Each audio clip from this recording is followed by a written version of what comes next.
Amẹrika ń wá olórí Iran tuntun.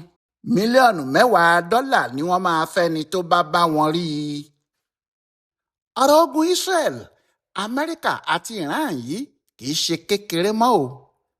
Ibi tó ń lọ kò yé ẹnìkan pàápàá. Olórí ilẹ̀ Amẹ́ríkà, Donald Trump ti ní kí àwọn orílẹ̀-èdè China, France, Japan, South Korea, UK àti Russia pàápàá kó ọkọ̀ ojú omi ajagun wá kí àwọn jọ fi kojú Iran. Bí èyí bá ṣẹlẹ̀, ogun náà kò ha ti di ogun àgbáyé bí? Bẹ́ẹ̀ ni Trump ń sọ pé òun ò ṣetán ìpàdé àjókòó-sọ kankan pẹ̀lú Iran nítorí ohun tí Iran ń béèrè fún kò tẹ́ àwọn lọ́rùn. Kàkà bẹ́ẹ̀, òun yóò máa rán àgbá bọ́ǹbù olóró afàlúya ránṣẹ́ sí wọn níbẹ̀ ni. Láti fi ẹsẹ̀ eléyìí múlẹ̀, Trump fúnra ẹ̀ kọ sórí ayélujára pé àwọn ti fi bọ́ǹbù ba ibi iṣẹ́ ńlá kan jẹ́ ní Iran, ìyẹn ibi tí wọ́n ń pè ní Haq Island, níbi tí epo rọ̀bì tí Iran ń tà sẹ́yìn odi pọ̀ sí jùlọ. Trump ní àwọn ti fi bọ́ǹbù kọlu ibẹ̀, bó tiẹ̀ jẹ́ pé àwọn kò tí ì rí kinní náà bàjẹ́ tán nítorí akọ kọ́ńtàdígbọ́n táwọn Iran sì ń ṣe, tí wọ́n ń ṣe bí alágbára oko láì mọ̀ pé alágbára ilé kì í ṣe ẹgbẹ́ alágbára oko. Ó ní àwọn yóò padà bá gbogbo ẹ̀jẹ̀ tán pátápátá náà ni o. Bẹ́ẹ̀ làwọn yóò sì máa ba gbogbo ilé agbára Iran jẹ́ kí wọ́n lè mọ̀ pé àgbò kì í ṣẹgbẹ́ ọ̀dá, kékeré kọ́ lerin fi ju màálùú lọ. Ṣùgbọ́n ìyanu tó bá gbogbo ayé lórí ọ̀rọ̀ yìí àti Trump fúnra ẹ̀ gan àtàwọn Israel pàápàá ni pé kò sẹ́ni tó rò pé Iran lè ja irú ìjà tí wọ́n ń jà yìí rárá. Ìjà náà jọ gbogbo ayé lójú. Lónìí tilẹ̀ mọ́ yìí, kìnní náà ti kan àwọn ọmọ Nàìjíríà fúnra wọn. Bó ṣe kàn wọ́n ni pé Iran ju àwọn bọ́ǹbù ńláńlá kan sí Dubai, níbi tí ọ̀pọ̀lọpọ̀ èèyàn ti farapa púpọ̀. Púpọ̀ àwọn ọmọ Nàìjíríà tí wọ́n ń gbé nílùú náà ni ọ̀rọ̀ ọ̀hún sì kàn gidi.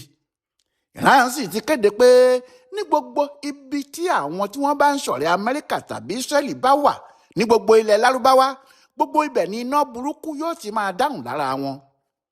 Ní òru mọ́jú òní ọjọ́ àìkú Sunday yìí, ọjọ́ 15 oṣù kẹta 2026, ó lé ní 100 èèyàn tí wọ́n gbé lọ sí ọsibítù ní Tel Aviv, ìyẹn olú ìlú Israeli yìí. Bọ́ǹbù táwọn ará Iran ń jù wá ni. Èyí tí àwọn ológun Iran sì ń tẹnu mọ́ jùlọ ni pé tí àwọn kò bá pa olórí ilẹ̀ Israeli fúnra ẹ̀, Benjamin Netanyahu, kẹ́nikẹ́ni má sọ̀rọ̀ ìdáwọ́dúró tàbí ìparí ogun náà létí àwọn. Wọ́n ní bí ọkùnrin náà bá fi adigbọ́nà ń kú ṣe oògùn àìkú tàbí kí babaláwo kan lóun dá ifá ọ̀yẹ̀kú fún, wọ́n ní ikú ayímọ kítíkítí yóò padà pa á láti ọwọ́ àwọn ni.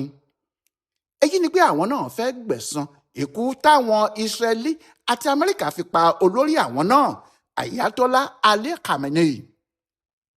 Níbi tí ọ̀rọ̀ náà lè dé nìyẹn o.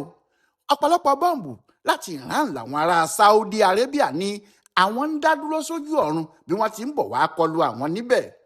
Bẹ́ẹ̀ náà làwọn ará Kuwait ń kígbe pé bọ́ǹbù tí Iran ń jù láti ojú ọ̀run ti pọ̀ débi pé apá àwọn ológun àwọn kò fẹ́ ká kinní ọ̀hún mọ́. Bí àwọn ti ń dá àwọn kan dúró láwọn míì ń fò dé. Láti Iran sì ni gbogbo wọn. Láàárín òru ni àwọn ìjọba Amẹ́ríkà ránṣẹ́ pàjáwìrì sáwọn ará orílẹ̀-èdè Oman pé kí wọ́n kó gbogbo àwọn èèyàn àwọn tó bá wà nítòsí kúrò sí pamọ́. Bẹ́ẹ̀ ni gbogbo iléeṣẹ́ tó bá jẹ́ ti Amẹ́ríkà níbẹ̀ kí wọ́n tì wọ́n pa nítorí bọ́ǹbù àwọn Iran ti ń bọ̀ lápá ibẹ̀ yẹn. Bẹ́ẹ̀ náà làwọn ará Qatar ń pariwo pé àgbá apanirun táwọn Iran ń jù ránṣẹ́ sí wọn ń fojoojúmọ́ pọ̀ sí ni o. Bó tilẹ̀ jẹ́ àwọn sì ń ríbi dá wọn dúró. Àwọn fẹ́ kí ogun náà tètè parí kí aburú kan má kọlu àwọn láti ọ̀dọ̀ Iran. Bí àwọn ti ń dárò òǹdì, bẹ́ẹ̀ ni bọ́ǹbù ńlá kọlu ẹ́mbásì àwọn Amẹ́ríkà tó wà ní Baghdad, olú ìlú Iraq. Pẹ̀lú gbogbo bí àwọn náà ti múra tó, tí Amẹ́ríkà náà sì ń múra fún wọn, bọ́ǹbù ojú ọ̀run náà balẹ̀ sí ẹ́mbásì yìí, ó sì fa ilé náà ya lẹ́gbẹ̀ẹ́ kan. Bẹ́ẹ̀ ló bà àyíká jẹ́.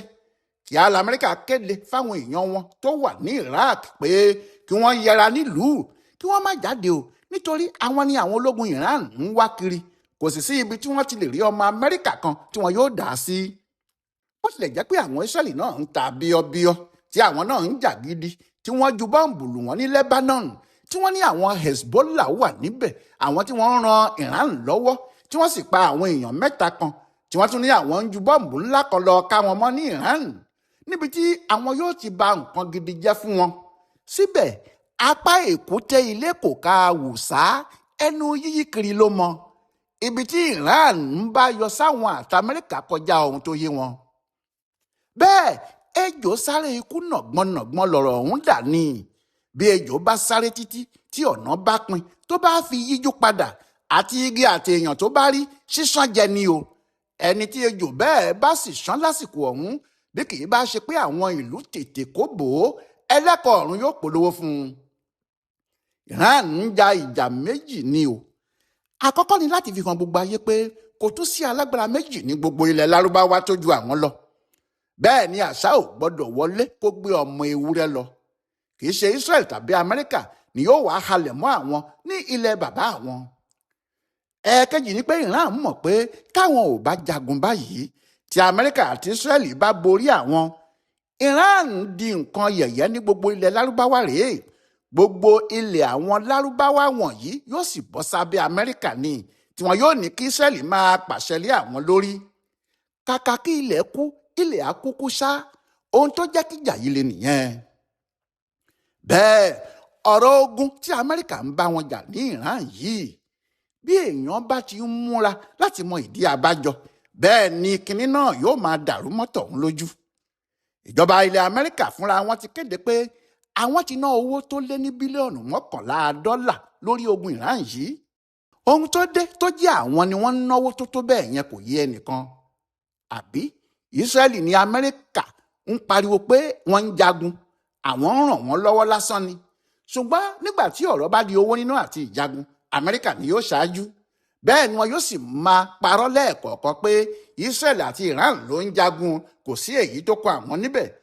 Ohun tí wọ́n ń wí tẹ́lẹ̀ nìyẹn. Ṣùgbọ́n ní báyìí ọ̀rọ̀ ti fẹjú torí Amẹ́ríkà ti kéde pé ẹnikẹ́ni tó bá lè wàá bá àwọn tó sì ṣe àmì fáwọn ìyẹn tó sọ ibi tí àwọn ti lè rí olórí Iran tuntun tí wọ́n ṣẹ̀ṣẹ̀ yàn yìí Mojtaba Khamenei $10 làwọn yóò fún. Bẹ́ẹ̀ ni $10. Kì í ṣe Mojtaba yìí nìkan ni wọ́n láwọn ń wá pàápàá. Ó fẹ́rẹ̀ jẹ́ pé gbogbo àwọn lọ́gàálọ́gàá àti olórí ogun gbogbo àwọn ọ̀gá níṣẹ́ ìjọba Iran ni wọ́n ń wá. Tí Amẹ́ríkà bá sì ti rí àwọn yìí pa Iran ń bọ́ sọ́wọ́ wọn nìyẹn. Kí ló wá dé tí Amẹ́ríkà fẹ́ kí agbára àti àṣẹ Iran bọ́ sọ́wọ́ àwọn? Kí ni wọ́n ń wá ní Iran gan-an? Gbogbo ayé ló fẹ́ mọ̀ yẹn. Àwọn tọ́rọ̀ yìí ò bá yé dáadáa yóò rò pé ọ̀rọ̀ pé wọ́n ń ṣe akatakítí ẹ̀sìn ní Iran nìkan ni o, tàbí pé àwọn olórí orílẹ̀-èdè Iran kò fún àwọn èèyàn wọn láàyè láti lè ṣe gbogbo ohun tó kù tí àwọn orílẹ̀-èdè àgbáyé ń ṣe. Àwọn míì tilẹ̀ lè máa rò pé torí ọ̀rọ̀ Israel ni pé kí Iran àti àwọn ilẹ̀ Lárúbáwá tó kù má fún Israel pa nítorí Júù àti Kìrìsìtẹ́nì ni wọ́n. Ṣé ariwo táwọn Amẹ́ríkà ti ń pa láti ọjọ́ yìí wá nìyẹn? Ṣùgbọ́n ọ̀rọ̀ náà le jù bẹ́ẹ̀ lọ o. Kódà ó yàtọ̀ gédégédé sí ohun tí Trump ń ṣe àti ohun tó ń sọ jáde lẹ́nu. Bí èèyàn bá tú ìdí ọ̀rọ̀ náà wò dáadáa yóò rí i pé kò sí ohun tí Amẹ́ríkà ń fẹ́ jùlọ ju àkóso gbogbo ayé pátá. Yàtọ̀ sí kó jẹ́ olórí alágbára ayé, Amẹ́ríkà nìkan ló fẹ́ máa pàṣẹ ètò ọrọ̀ ajé ayé gbogbo.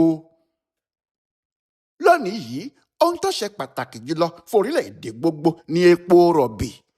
Nítorí bí ayé ti tóbi tó yìí ohun kan náà tí wọ́n fi ń ṣètò gbogbo ilé-iṣẹ́ àti okòwò lágbàáyé nìyẹn. Epo rọ̀bì níbi tí wọn yóò ti yọ epo bẹntiróòlù tí gbogbo mọ́tò ń lò, dísù, gáàsì, epo tọkọ̀ ojú omi àtọkọ̀ òfurufú ń lò àti àwọn nǹkan míì bẹ́ẹ̀ bẹ́ẹ̀ lọ. Epo rọ̀bì ni wọ́n fi ń ṣe gbogbo náílọ̀nù tẹ́ bá rí, gbogbo ike pílásítìkì pátá, gbogbo rọ́bà, oògùn ẹ̀fọn, ọṣẹ ìfọṣọ àti tìwẹ̀, ṣampú, pàfúùmù, gírísì, ìpara, asfáàtì tí wọ́n fi ń ṣe títì ọlọ́dà, òrùlé ilé, ilé kọ̀ǹpútà, páìpù tó ń gbé omi àtàwọn nǹkan míì kiri. Èyí tó sì tóbi jù níbẹ̀ ni pé bí 600,000 oògùn òyìnbó tí ẹ bá rí bóyá píìsì tàbí tọ́níìkì tàbí abẹ́rẹ́ látara epo rọ̀bì yìí ni wọ́n ti ń wá èlò wọn jáde. ìyẹn ló ṣe jẹ́ pé ìdajì ohun gbogbo tí ẹ bá rí láyé yìí lára epo rọ̀bì crude oil ló ti jáde wá. nídìí èyí ẹni tó bá ń ṣàkóso epo rọ̀bì ayé tàbí tó bá ní agbára láti kápá ìdajì epo rọ̀bì gbogbo tó wà láyé yìí, tọ̀hún náà ni yóò di olórí ayé o. gbogbo bí China ṣe ń fẹ́ gborí lọ́wọ́ àwọn orílẹ̀-èdè àgbáyé tó kù nì, tó jẹ́ àwọn ni wọ́n ní iléeṣẹ́ okòwò tó pọ̀ jùlọ kárí ayé báyìí àtàwọn ohun àmúṣagbára, epo rọ̀bì yìí gan-an ní ilé agbára wọn o. bí kò bá sí epo rọ̀bì tàbí tí ìdíwọ́ bá dé tí epo rọ̀bì kò dé ọ̀dọ̀ wọn, kò sí ohun tí wọ́n lè ṣe. lẹ́sẹ̀kẹsẹ̀ ní nǹkan wọn yóò dàrú tí yóò dẹnu kọlẹ̀ kíákíá. ibi tí Iran sì ti lágbára nìyẹn. ṣé Iran ló wá ní epo rọ̀bì tó pọ̀ jùlọ ní gbogbo ayé ni? rárá, kì í ṣe bẹ́ẹ̀. àwọn orílẹ̀-èdè mẹ́ta ni wọ́n ṣáájú gbogbo àwọn tí wọ́n ní epo rọ̀bì yìí lágbàáyé. àwọn mẹ́tẹ̀ẹ̀ta náà ní Venezuela, Saudi Arabia àti Iran. àgbá epo rọ̀bì tó sì wà lábẹ́ omi ní Venezuela lé ní bílíọ̀nù lọ́nà 300 billion barrels.